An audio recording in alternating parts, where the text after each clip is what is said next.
mga ghost projects, yun po ang tumbukin dapat. Kung sino po yung may kasalanan, panagutin po natin. Yun ang dapat tumbukin. Ulitin ko, huwag niyo pong ilihis ang katotohanan. Dahil magulo na po ang ating bayan, mas lalong gugulo po. I am one with the Filipino people in this crusade against corruption. Hindi lang po sa flood control, hindi lang po sa ghost projects, sa lahat po ng korupsyon sa gobyerno. Yan.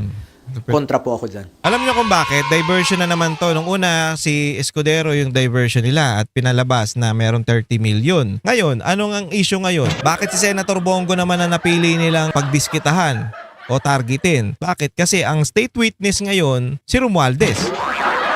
Siya yung speaker nung nagkaroon ng maraming katarantaduhan sa Congress. Tapos siya yung state witness? Siya yung iniimbestigahan tapos siya yung state witness. Ano to? Katarantaduhan to? Gaguhan, di ba?